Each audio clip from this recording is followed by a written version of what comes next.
So just like to spend a little bit of time talking about the impact of betrayal relationship and the whole process of moving on from this. So it may well be that you were fully in to the relationship, fully committed, wanting, wishing, and that you had a dream and a vision for your togetherness. And maybe your dream and vision were so vast that you didn't notice the details of what was happening on the ground and the daily interactions in the relationship. Maybe you missed signals, maybe you missed communication, maybe you missed certain behaviors. Or if you didn't miss them, maybe you overlooked them. You overlooked the red flags because you didn't want to accept that they were present. The cracks were starting to happen on this pond. There was something breaking.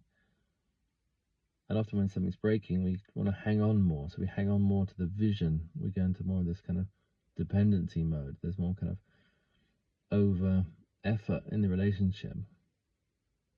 Sometimes we can grasp at the vision and not face the reality of what's actually happening. So this is to just have a comment on the whole nature of vision. Somehow as human beings, we live between the past, the present, and the future. So the past is what happened to us prior to the relationship. What did we bring into the relationship before we even met the person? So we're not coming in empty. We're coming in with stories, reactions, assessments, judgments, hopes, dreams, desires. We bring in a lot of things into a relationship, which sometimes we're not addressing, we're not acknowledging, we're not noticing. So this is another dimension of resourcing, is to become aware of who am I showing up as? Like, what am I carrying in my pockets? What am I bringing to this space? So it might well be I'm bringing a need for contact, or a need for closeness, or a need for communication, or a need for children, or a need for living together, or a need for cuddles. Or you might have all those different needs happening that you are longing for in your body. And this needing becomes neediness, and sometimes we want to hide that and not be honest about that. And the other person's coming with all their own needs, wants, wishes, desires, dreams, which may or may not be visible, may not be expressed or communicated. And in the midst of all of this, you're connecting. So you have the physical connection on the outside, that which is visible. On the inside, there's a kind of invisible connectivity or disconnectivity happening, as all these different needs, wants, desires, and agendas are also playing out, hopefully, in the background. And a lot of this sometimes creates the visions, and that also creates the rules sometimes, and it also creates the agenda in the relationship, and the control or the relaxation in the relationship, the boundaries in the relaxation, the choices in the relationship. So what we're bringing to the relationship from the past into the present is often what governs what we want. We can say that very simply. It's like, I want this. Now, many times we don't make this communication because we don't want to come across as demanding or needy or desperate, or just this demand. I want this in my life. And so we hide it and put on a nice smiley mask and be very accommodating and pleasing and all the rest of it. Why I'm saying this is often we come in with a mask and with a vision and with an agenda that's not being revealed, and it's not being known by the other.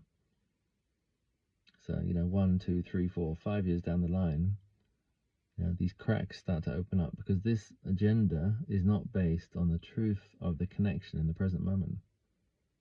You're superimposing something onto the moment, which may or may not be a match for the other person. And so often we're caught up in this kind of visionary realm, this hopeful realm. So this is something more difficult to embrace, which is our level of self-betrayal.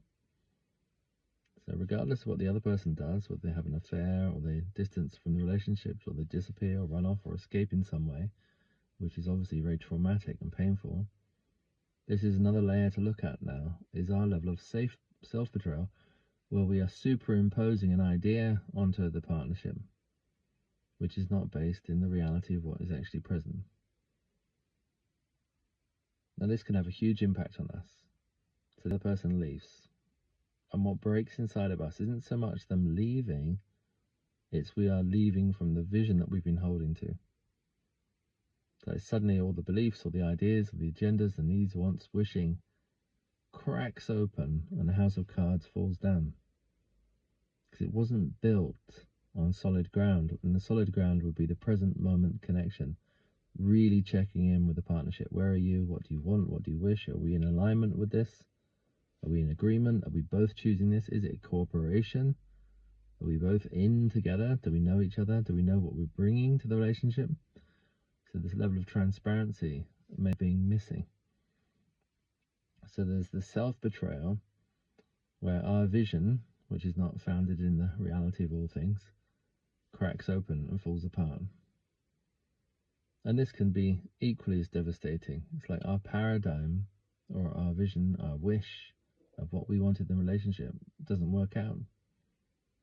And like a spoiled child or a desperate child, when we don't get what we want, we often go into some kind of rage, trauma, drama, acting out. And this can also act through our bodies.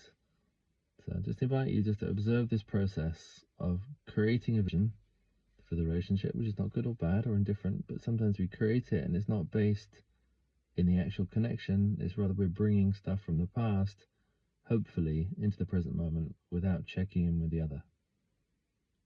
So just notice that we were probably doing that at some level. Maybe it was unconscious and we're becoming more conscious of it now, the agendas that you were bringing into the relationship, and then the disappointment when they didn't match up, they didn't align with the partner. So this dimension of like we betrayed ourselves because we weren't basing our connection, our relationship, on the reality of the present moment with the other person.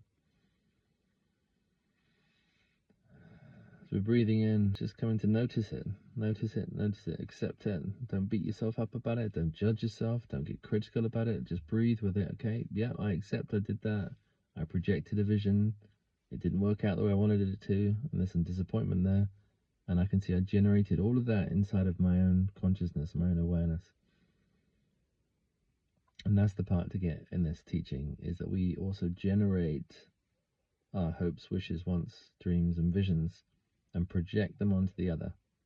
So we superimpose our vision onto the other, and it may not be a match for where they are at. And when they walk away or have an affair or leave you in some form, it cracks that vision because they're saying, no, I didn't belong to that vision. I'm not part of it. I never was part of it. You were superimposing childhood wounds or needs, and it wasn't in alignment with me. So this is a moment of compassion to be in acceptance. This process is happening.